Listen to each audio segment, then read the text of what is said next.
Hey, Washington, D.C., I'm coming to your city in March. Join me, Haley from Murder Road Trip, Dina from Twisted Philly, and Jerry from FBI Retired Case File Review at Busboys and Poets, the 5th and K location, on March 18th from 2 to 5 p.m. We'll be doing a listener meet and greet, and we might even have some goodies to give away. Get all the info on the Once Upon a Crime Facebook page and RSVP. I hope to see you there. This podcast details true crime cases. It contains adult themes and may contain descriptions of violence. This episode contains explicit language. It is not intended for children. Listener discretion is advised. Thank you for joining me for today's episode of Once Upon a Crime. In this series, Academy Award-winning crimes, I share stories of the darker side of the Academy Awards. We're just 1 week away from the live telecast of the 90th Academy Awards ceremony. In 90 years, you can be sure that there have been many memorable moments. In 1939, Hattie McDaniel made history by becoming the first African American to win an Oscar. She received the award for Best Supporting Actress for her portrayal of Mammy in Gone with the Wind. In 1972, Marlon Brando refused his Best Actor award, instead sending Sachin Littlefeather to the stage in his place, who read a prepared statement condemning the government's treatment of Native Americans. Then there were red carpet moments with some very memorable gowns, like Cher's Barely There black feathered number in 1986, or Bjork's swan-inspired frock in 2001. But this is a crime podcast, so of course, I had to find some true crime-related Academy Award stories to share with you. In this final chapter, I will tell you about a few more crimes related to the Oscars, some directly, some indirectly. First up, I will tell you stories of stolen Oscars. These coveted statuettes are not expensive items, costing only about $400 a piece to produce, but they are valuable once they're presented to the recipients. Some can go for upwards of $500,000 at auction, an amount someone once paid to own Vivien Leigh's Best Actress Oscar for Gone with the Wind.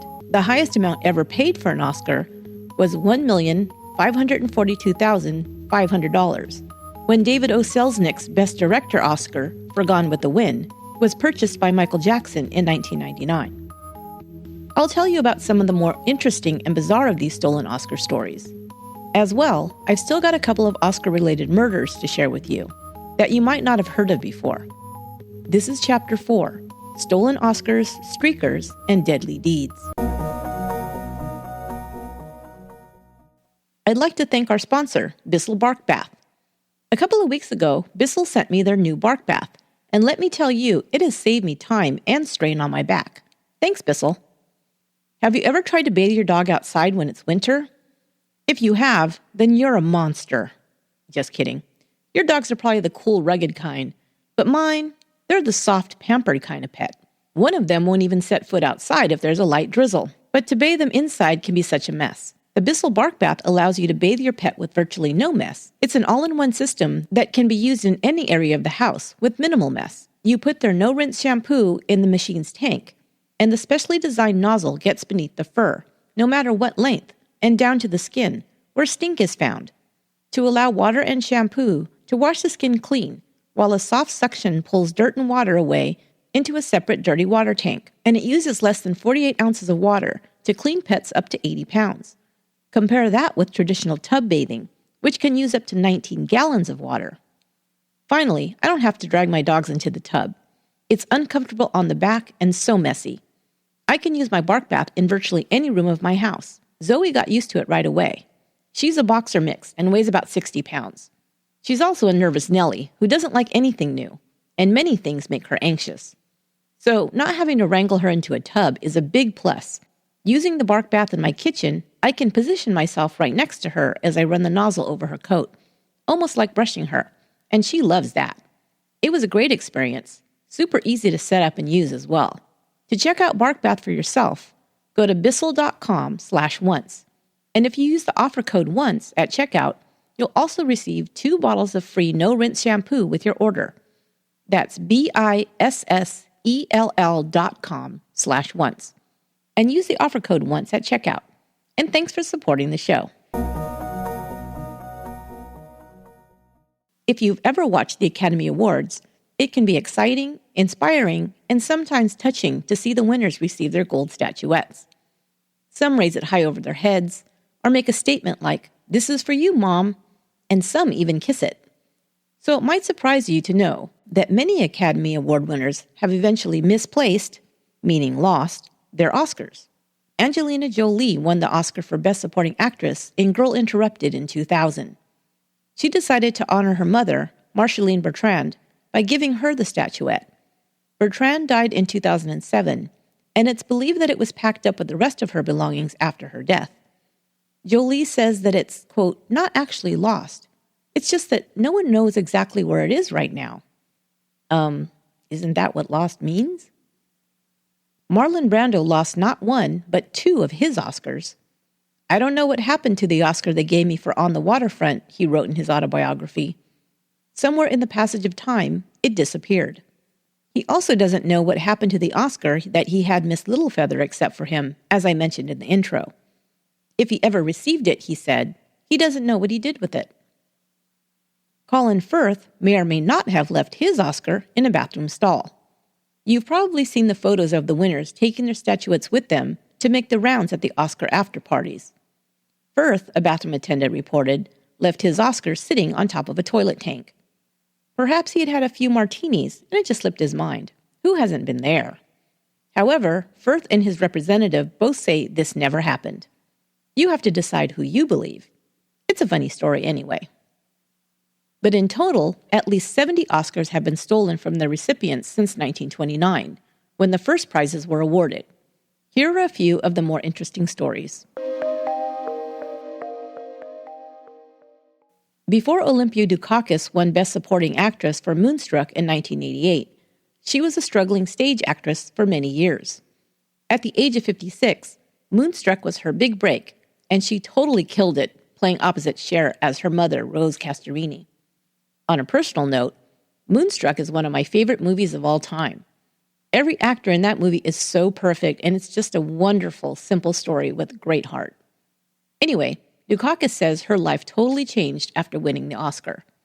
She got steady work in feature films like Steel Magnolias, the Look Who's Talking franchise, and Mr. Holland's Opus, and she continues to work in film and television to this day.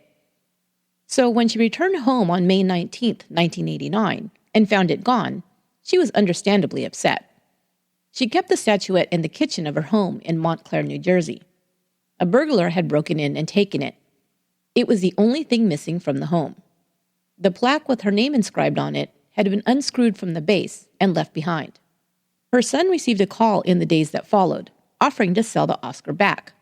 The police were contacted, and they tried to set up a trap to catch the thief, but he never showed up for the scheduled meeting.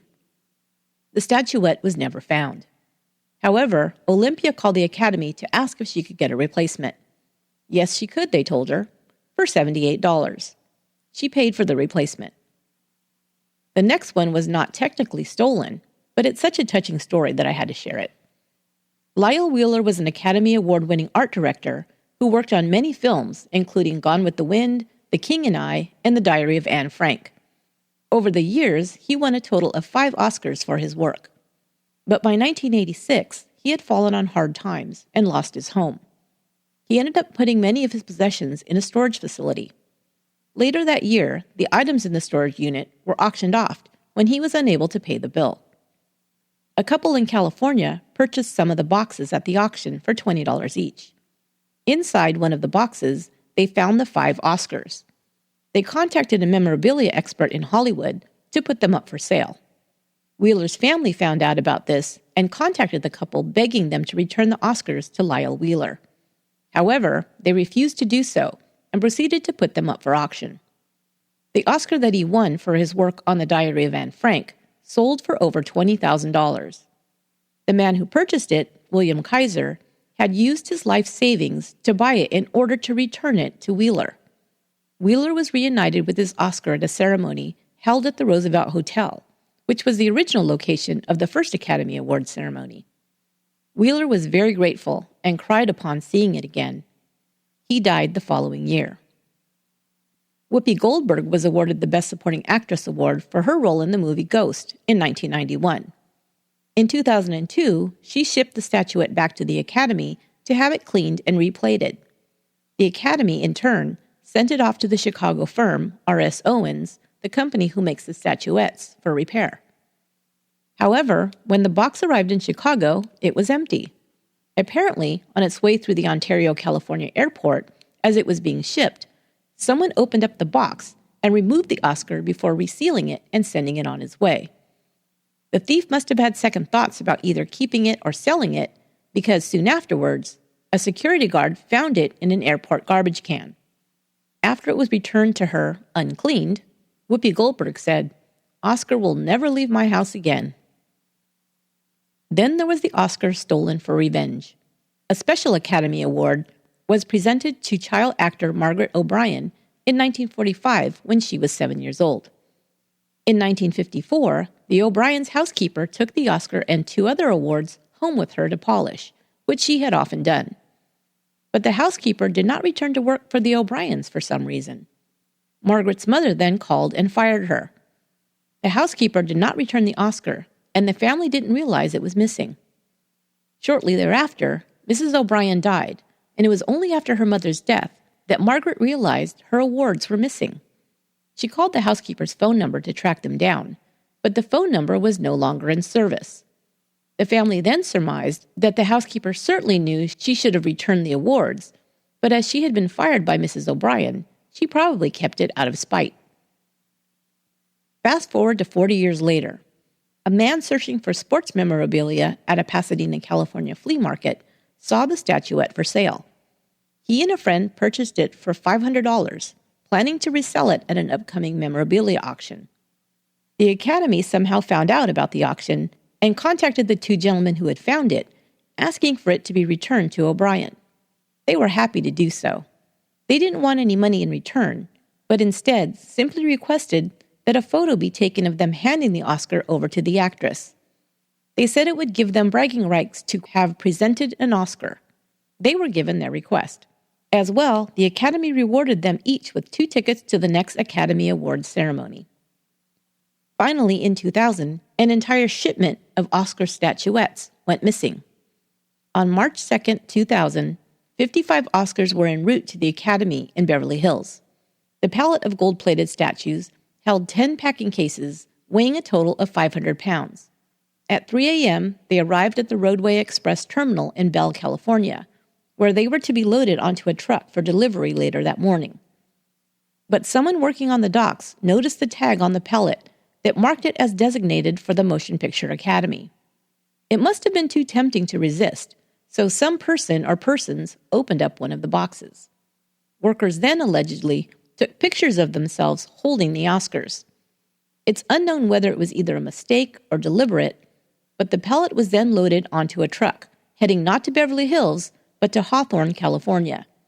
From there, the Oscars vanished from the transportation company's tracking system. When they didn't arrive as scheduled, a trace was put on the shipment. Roadway officials went on a thorough and frantic search of every dock and truck in its California service centers, but to no avail. The Oscars were gone.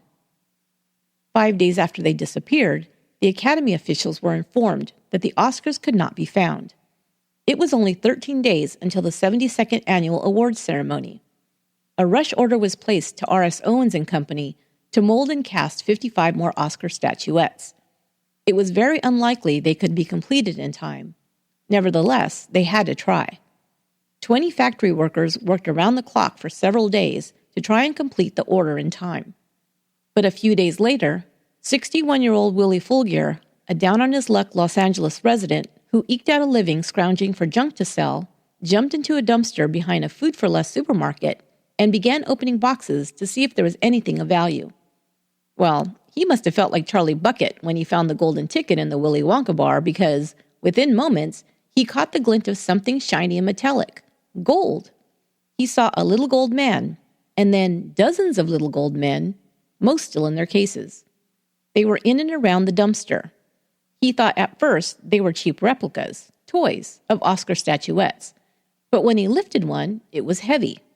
He piled the boxes into the trunk of his car and drove home. Once there, he showed them to his son, who quickly did an internet search. They discovered that Roadway was offering a $50,000 reward for the return of the Oscars. "Dad," Fulgier's son exclaimed, "you just found 50 grand." Fulgier first called the television news and then the cops. Because, he explained, quote, "a black man with that kind of stuff is automatically guilty." By that night, the discovery of the stolen Oscars was big news, and Fulgier was the man of the hour. Fulgier was ready to collect his $50K and go home, and Roadway was happy to give it to him. But first, the police interrogated him for hours. They even requested a polygraph, which Fulgier agreed to. He passed with no problem. When the cops couldn't find any reason to charge him with the theft, they released him. He was awarded the $50,000 and given 2 tickets to the Oscar ceremony. He was given 2 upfront seats, a free tuxedo, and a car to chauffeur him to the theater. With his reward, Fulgier first purchased a car, a Lexus, for $17,000. He wanted it to return to his home state of Mississippi. He was planning to build a house there. He kept the rest of the almost $40,000 in cash in a safe in his house while he drove to Mississippi to find property to purchase. But when he returned home a month later, his home had been broken into and ransacked. The safe and the money was gone. The police were still skeptical of Fulgier's story. They discovered that his half-brother, a man named John Willie Harris, was suspected of being involved in the theft. A roadway worker named Larry Ledent confessed to taking the Oscars from the warehouse in Hawthorne. Ledent then says he took them to Harris's house to hide them. Harris wanted no part of it, Ledent said, and told him to get rid of them. He claimed that he later dumped them. This, they suspected, was how Fulgier knew where to find the statuettes. Perhaps, they thought, Harris or Ledent grew angry at Fulgier's celebrity and jealous that he received the reward. Maybe they had broken into the house and stolen the money. However, Fulgier remained insistent that he had simply found the Oscars by accident and had no involvement in their theft. The LAPD never charged Fulgier with any crime. But a year after his amazing find, he was once again broke and sick with ulcers. He said he was stressed by the police's harassment of him, the lies being told about him in the media, and the public's new skepticism concerning his involvement in the missing Oscars. The man who once stood in front of TV cameras and happily joked that he had more Oscars than any of the movie stars would now say, "Man, I wish I'd never even seen them Oscars." Just recently, however, another twist came to light in this case. The company who made a mad scramble to try and manufacture enough statuettes to replace the missing ones says it may not have been necessary to do so at all. According to a February 2017 article in The Hollywood Reporter written by Scott Johnson, the Academy always keeps an inventory of statuettes on hand, but because the number of recipients varies each year, a shortfall is sometimes possible. But what was stolen in March 2000 were actually the Oscars for the next year's ceremony. A spokesperson for R.S. Owens said, "They absolutely under no circumstances could run the risk of not having statuettes." As well, the Oscars that Fulgier found were never handed out. They were destroyed. The Academy would not have given out stolen Oscars. Bad luck, perhaps?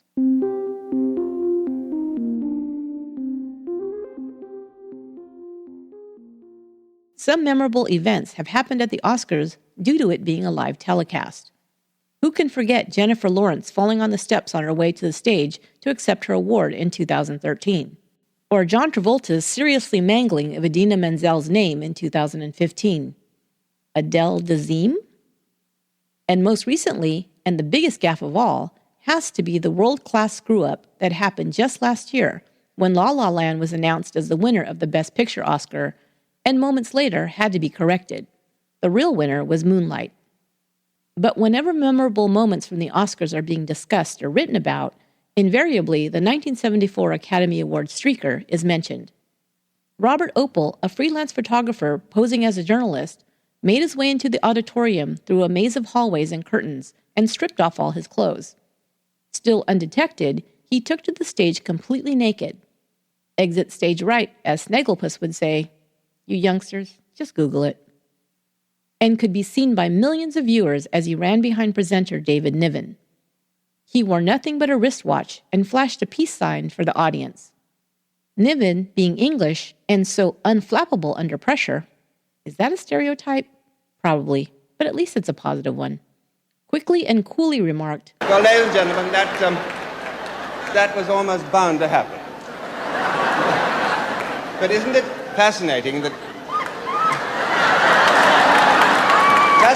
think that probably the only laugh that man will ever get in his life is by stripping off and showing his shortcomings. Besides being a photographer, Oppel also worked as a teacher in the Los Angeles school system. He was fired after the Oscars incident. He became somewhat of a celebrity after streaking through the Oscars and parlayed it into a new career. He streaked through an LA City Council meeting that was debating a law outlawing nudity on public beaches. He was jailed for that stunt. He even ran for president as the first nudist candidate. "I have nothing to hide," he famously joked when he appeared on the Mike Douglas show as part of his campaign. He decided to move away from Los Angeles and relocated to San Francisco. There he continued his photography career and in 1978 opened the art gallery Fay Way Studios, located at 1287 Howard Street. It was San Francisco's first known homoerotic art gallery. At the time, art created by out gay artists was rarely seen outside of gay bars and clubs. Oppel's gallery featured works by such notable artists as Tom of Finland and Robert Mapplethorpe. At the time, gay rights and sexual rights were both hot-button issues in the country, even in liberal San Francisco. The murder of Mayor Dan Moscone and gay rights activist Harvey Milk had happened just the year prior. The riot that occurred afterwards in protest of the murderer Dan White's light sentence was still fresh in the minds of the community, and things were still tense between the gay community and the police. But Robert Oppel liked to push boundaries to make his message heard. He staged a mock execution of Dan White at San Francisco's UN Plaza during the Gay Freedom Day parade on June 24th. He'd been warned against doing so by the SFPD, as well as by some of his friends, who thought it was too risky during these tense times. The performance went off without a hitch. However, less than 2 weeks later, on the evening of Sunday, July 9th, 1979, Oppel was at his studio when two armed men entered the gallery. Two friends of Oppel's, Anthony Rogers and Camille O'Grady, were also present. The two men brandished a handgun and a sawed-off shotgun at the trio, demanding drugs and money. Oppel was known to sell amphetamines and PCP sometimes. However, he didn't have any drugs in the studio that night. Oppel stood up to one of the robbers when he threatened him that he would blow his head off. "You're going to have to," Oppel replied. "There's no money here." Rogers and O'Grady had been taken into a back room and held at gunpoint by the second man. They heard the blast from the shotgun and the sound of Oppel's body falling to the floor.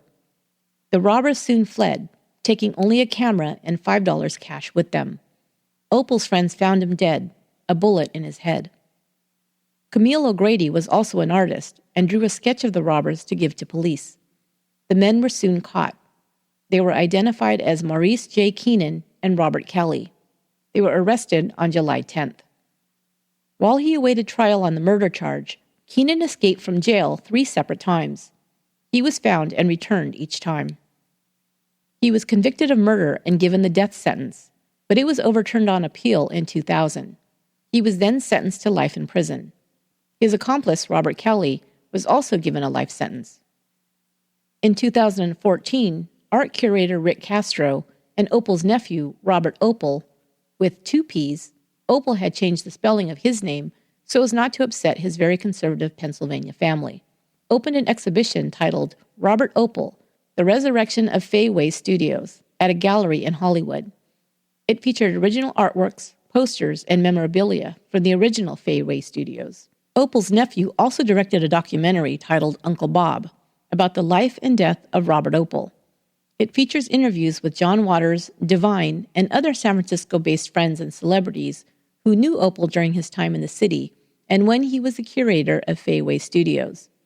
The filmmaker tried to get interviews with the 2 men who were responsible for his uncle's murder to include in the documentary, but he was denied access to them by prison authorities.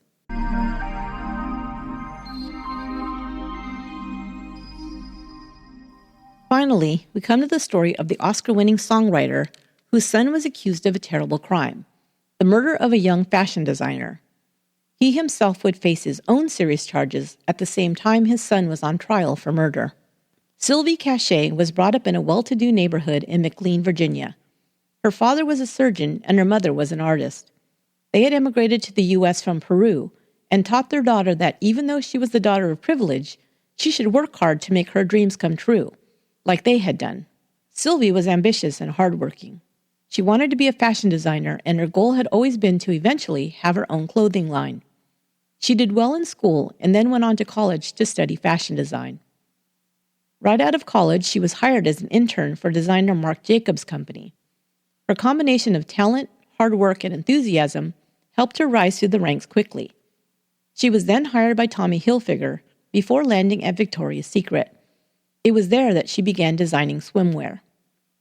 By the age of 29, she was ready to launch her own line. She met with investors to get seed money, but she didn't expect the interest in her fledgling business to be so great. She was able to start her swimwear line that she named Sila with $1 million in funding from investors. She got to work right away on a line of bikinis and swimwear and quickly received orders from major retailers like Barney's and Anthropologie. Magazines like Elle and Vogue featured articles about the talented and beautiful Peruvian American, whose swimwear was a favorite of celebrities. One of her designs was even featured in the Sports Illustrated swimsuit edition, a coveted spot for swimwear designers. Sylvie was young and successful and living in one of the most exciting cities in the world, New York. She was rubbing shoulders with celebrities, captains of industry, and celebrated artists. The Soho House Hotel was a place frequented by the young and creative set who were the movers and shakers in Manhattan. It was known as a great place to be seen, network, and set deals into motion. It was located in the trendy meatpacking district near high-end designer shops, restaurants, and nightclubs. But not just anyone could stay at the Soho House Hotel. You had to be a private club member in order to reserve a room. Sylvie purchased a membership and spent time working and socializing at Soho House.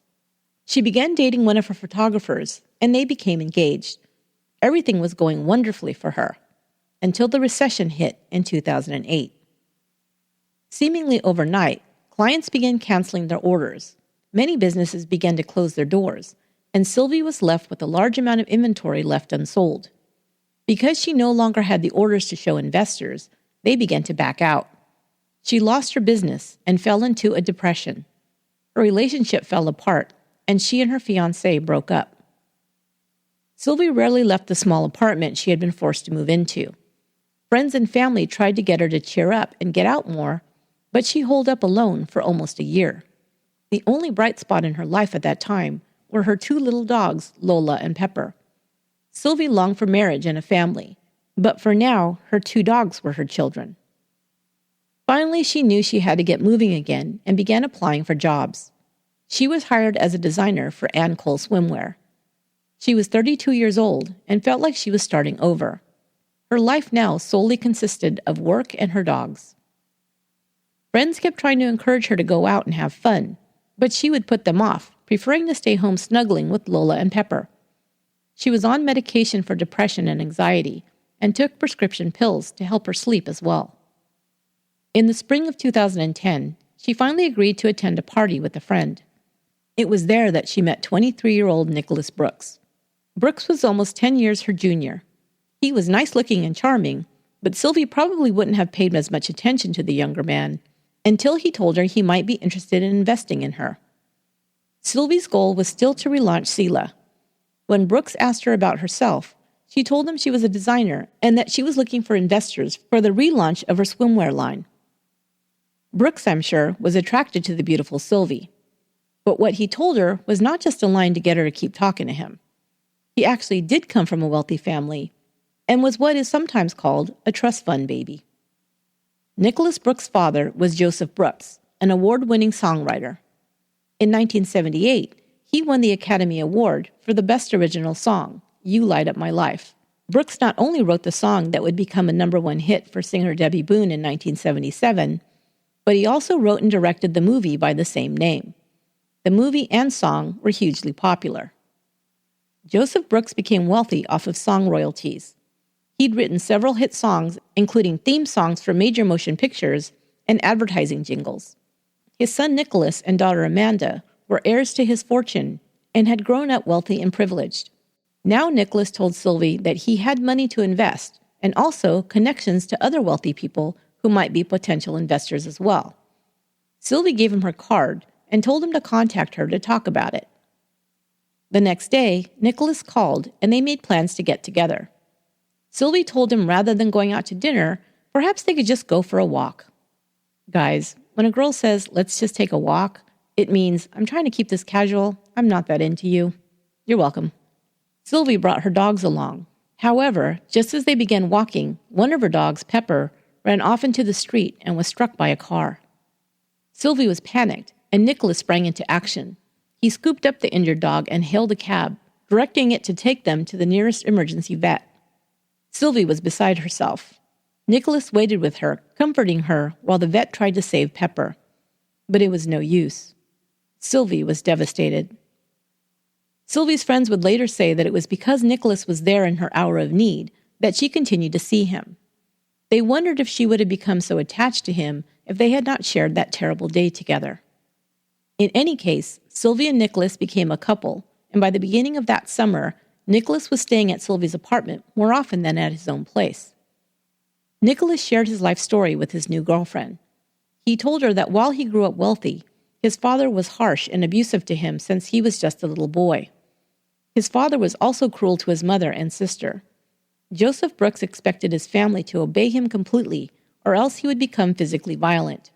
He would often threaten them that he would disinherit them and leave them penniless if they went against his wishes. When Nick was just 6 years old, his parents divorced. Some say that his mother returned to England to get away from her abusive husband, but later, Nick's lawyer would claim that Joseph had kidnapped his children, hiding them from their mother. However it happened, Joseph gained custody of his children in the early 1990s.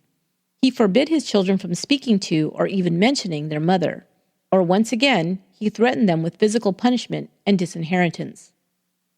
Nicholas's sister Amanda missed her mother terribly and got in touch with her.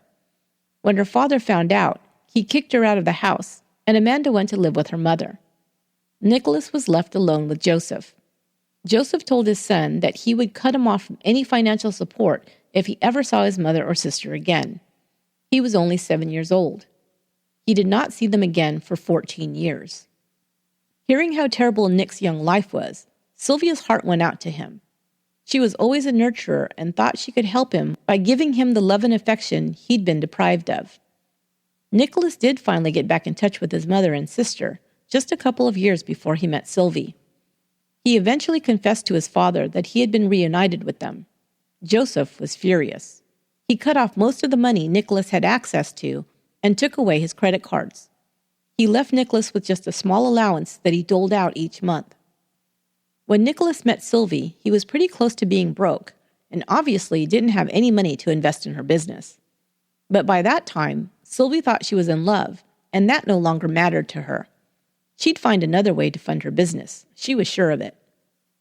The problem was, as Sylvie soon discovered, that Nicholas had never held a job or earned his own way in his life. This was very much in contrast with Sylvie's life. Sylvie had to get up every morning to go to her job. She would then come home to work on her own designs and try to set up meetings with investors who might help her relaunch Sela. Increasingly, she found herself paying for everything and was the only one in the relationship holding down a job. By the fall of that year, just a few months into their relationship, Sylvie began to grow irritated with her boyfriend. She would come home from a hard day at work to find Nicholas still in bed. The house would be a mess and would reek of marijuana. Nicholas had a daily marijuana habit, and Sylvie thought that this just made him even less motivated to get up and find a job.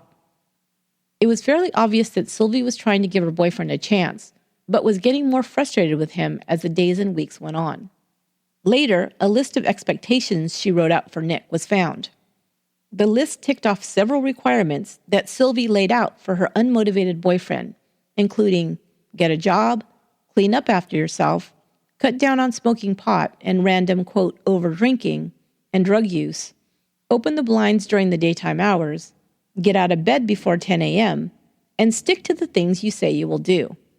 At the end of the list, she wrote, if you can't do all these things, then this likely won't work. She broke up with him several times. But Nicholas somehow would find a way to charm her and win her back. It was a roller coaster relationship until late November, just before the long Thanksgiving weekend. Sylvie was fed up. Nicholas would promise to change, but nothing ever did. She told him that they should take a break over that weekend, but he kept trying to get her to change her mind. On November 22nd, she sent him the following text. "I can't do all this up and down. It's not healthy for me, and it's really exhausting." He kept trying to get her to spend time with him over the holiday, but she told him it wasn't going to happen. He should spend the weekend visiting his dad, she said. Friends of Sylvie's say she reported to them that Nicholas became verbally abusive and even threatened to kill her if she didn't agree to get back together with him. The couple continued to argue, but Sylvie was at the end of her patience, especially when she found out he'd stolen from her and cheated on her during their relationship. On December 8th, she sent him the following email. The subject line read, "Fuck you. Nick, for the past 6 months, I have supported you financially and emotionally. The fact that you cheated on me makes me sick, and you will fucking pay. I am speaking with the credit card company and the police, and I'm going to tell them that I never allowed you to use my card. I don't care. Have fun in jail. Sylvie." However, that night, Nicholas was back at Sylvie's apartment. It's possible, her friends say, that he told her he had nowhere to go, and she felt sorry for him and allowed him to stay at her place. No matter how frustrated or angry she was with him, Sylvie had a big heart, they said. But they also thought that Sylvie might have agreed to see him again because, as she'd once told her friend, "We have crazy chemistry, but way too crazy." So that night, Nick was at Sylvie's. When she fell asleep, he said, he went into the bathroom to take a shower. When he emerged, a small fire had started in the bed from a fallen candle. The room began to fill with smoke, and Sylvie was still asleep, having already taken a sleeping pill. She had to be at work early in the morning and wanted to fall asleep quickly. He woke her and the fire was put out, but the room reeked of smoke and the mattress was burned. A small portion of Sylvie's hair had also been burned, and she was angry. She told Nicholas to call the Soho House Hotel, just a few blocks away, and ask if they had a room available. They did, and Sylvie and Nick quickly packed up, taking Sylvie's dog Lola and an unburnt pillow from the bed before they left for the hotel. They arrived at Soho House at 12:30 a.m. They checked in at the reception desk, and cameras placed throughout the hotel would capture their movements. Sylvie was taken to the room first, while Nick finished registering at the desk. Sylvie was obviously groggy. She had already taken her sleeping pill earlier. The night desk clerk can be seen helping her as she weaves towards the elevator with her bag. She can also be seen clutching her pillow. Most likely because of her groggy state, as well as her frustration with Nick and the situation, she began complaining to the clerk. "He's such a stoner," she told her. "I don't know why I'm with him. That idiot ruined a $3,000 bed. This is all that I have left," she said, holding up the pillow. Just then, Nicholas entered the room. The clerk could feel the tension between the couple, so she told them to call the desk if they needed anything else, and left the room. Just a few minutes later, at 12:42 a.m., the clerk made a trip past room 20, where Sylvie and Nicholas were staying. She could hear the couple arguing somewhat loudly. As she walked down the hall, she wondered if she was going to have to call to tell them to quiet down. But abruptly, she heard the voices stop. She continued back to the desk. 5 minutes later, Nicholas called room service to ask for ice to be delivered to the room. But cameras would show him meeting the room service employee in the hallway. They entered the room together, and the employee left less than a minute later. He would later say he hadn't seen anyone else in the room. Cameras would not capture Sylvie again, but that was to be expected. She had told the desk clerk she wanted to get to sleep as she had to be up early for work. Nicholas, however, was seen several times on camera, coming in and out of the room. Finally, at 2:18 a.m., he left the hotel. 8 minutes before he left, occupants in a room below room 20 called the front desk to report water leaking from their ceiling. The night manager arrived to inspect and determined that the water leak must be coming from room 20. He and another employee went upstairs and knocked on the door. No one answered. He used his passkey to get in. He could hear water running inside. It was 2:51 a.m. As he entered the room, he didn't see anyone and went towards the sound of water running in the bathroom. As he approached the tub, he saw the body of Sylvie Cachay submerged in the water. The bathtub faucet was opened up all the way, and the water was overflowing onto the floor. He pulled her from the water and instructed the other employee to call 911. He placed Sylvie on the floor and began performing CPR. She was wearing a black turtleneck sweater and her underwear, but no pants. She still had the Rolex watch her parents had given her for her 25th birthday around her wrist. The manager continued to work on Sylvie until paramedics arrived, but she never regained consciousness. She was pronounced dead at 3:33 a.m. She was 33 years old. The medical examiner would report bruises that looked like finger marks around Sylvie's neck, as well as a cut on her lip, as if someone might have held their hand over her mouth. The medical examiner would determine that she had died of strangulation and drowning. Nicholas Brooks, the other occupant of room 20, was nowhere to be found. Detectives arrived and taped off what they suspected to be a crime scene. Sylvie's body had already been removed when Brooks returned to the hotel at 5:30 a.m. He told detectives that he left the hotel around 2 a.m. to have a drink with a friend. When he was told his girlfriend was dead, he showed very little reaction. Nicholas was taken in for questioning and later that morning was arrested for the murder of Sylvie Cachay.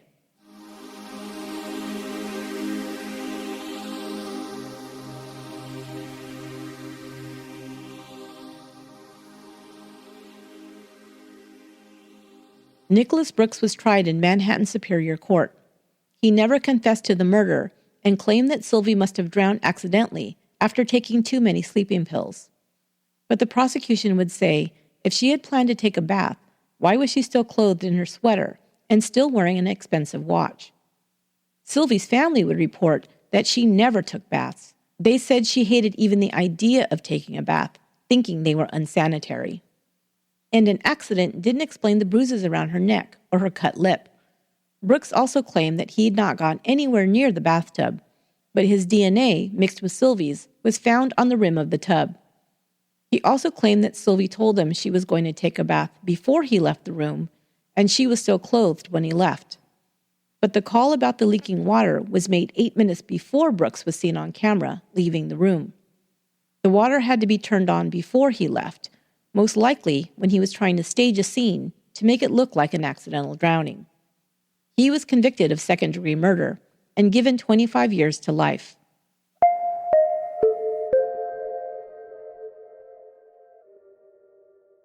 And as for the fortune Nicholas Brooks was to inherit, that wouldn't happen either. The year before Nicholas was charged with the murder of Sylvie Cachay, his father, Joseph Brooks, the Oscar-winning songwriter, was accused of sexual assault. By June 2009, several women had come forward, saying that he had lured them to his apartment with the promise of a film audition. Once there, he had either physically attacked or drugged the women before sexually assaulting them. He'd spent a considerable amount of his fortune on lawyers he'd hired to defend him against 127 counts of sexual assault that 30 women said had taken place over a series of 5 years. But before he could be convicted of even one of the charges, Joseph Brooks took his own life. He wrapped a bag around his head and attached it to a helium tank, asphyxiating himself. He was 73 years old. He had never admitted to any of the charges. 4 days after his death, his assistant pled guilty to criminal facilitation, confessing that he had helped Brooks lure the women to his home.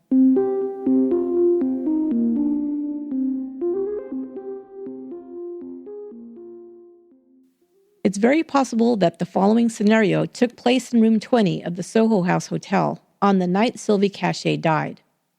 Things were already tense between the couple. Sylvie had had enough of Nicholas Brooks and wanted to break things off with him.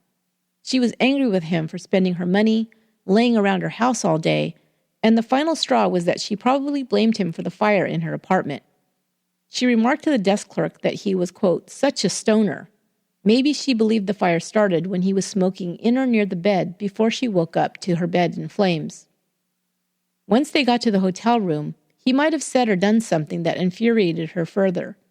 Maybe he began to light up another joint or take her credit card from her wallet to get a drink in the lobby. Who knows? Either way, an argument began, overheard by the desk clerk. It's very likely that Sylvie might have told him to get out, that she was done with him and just wanted him out of her life. At this time, Nicholas could have snapped and started to strangle the life out of her. It most likely wasn't planned, but he snapped and became enraged. Perhaps it was the last in a lifetime of rejections, and this infuriated him. His mother had left him behind, and he'd had to weather his father's abuse alone. His sister had been saved, but he might have felt that he'd been sacrificed. His father had ultimately rejected him as well, cutting him off from the money he was dependent on. Sylvie kicking out of her life might have been the last straw for him. Or perhaps, after he'd been cut off from his father's fortune, he saw an easy meal ticket with Sylvie. He also thought he was going to inherit a significant amount of money from his father, who, at the time he met Sylvie, had been increasingly ill. Nicholas talked as if he would come into his fortune soon, so he might have believed that his father wasn't long for this world. But that rug was pulled out from under him when his father was up on rape charges, and his inheritance was instead dwindling away to pay lawyers' fees. So perhaps he was desperate.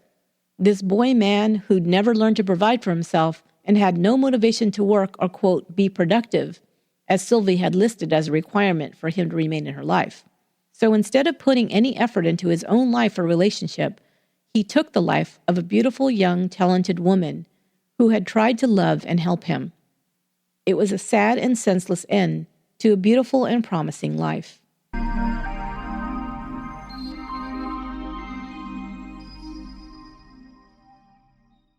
Sylvie's family discovered that there was still some money left in the Brooks estate. While he was in jail, Nicholas Brooks received a payout of $132,000 for music royalties for his father's work, and was expected to receive $172,000 more. They wanted to make sure he would not receive another red cent, so they filed a civil lawsuit against him for the murder of their daughter. They won a $12.5 million settlement in 2014.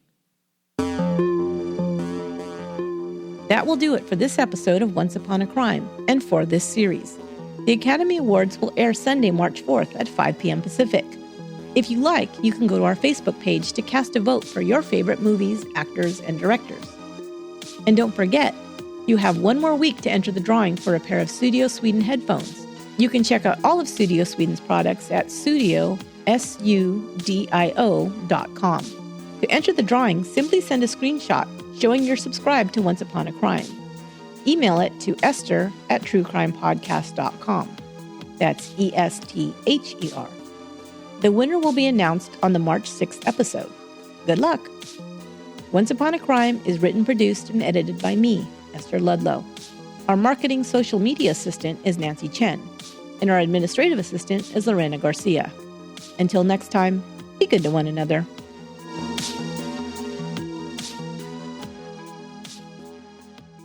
This episode was also brought to you by LinkedIn Learning, the leader in online learning for the past 20 years. LinkedIn Learning is for problem solvers, for go-getters, and for people who want to make moves in their career.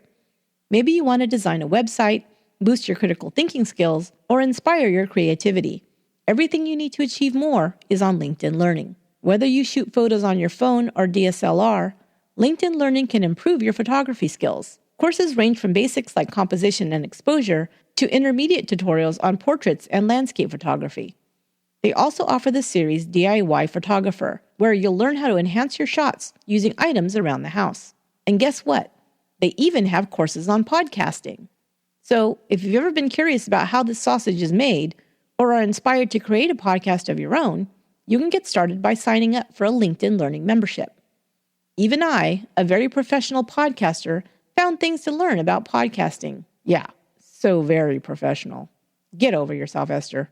But seriously, the LinkedIn course covering podcasting, business, and law has been invaluable as I immerse myself in this business of podcasting. Access all the courses you want, all for one monthly price, available worldwide. Learn from anywhere, your computer, tablet, or mobile device. And I've got a special deal for you. You can get a free 30-day trial with LinkedIn Learning today by visiting linkedin.com/once. That's linkedin.com/once, all lowercase. And we thank them for supporting this podcast. And remember, when you support our sponsors, you make this podcast possible.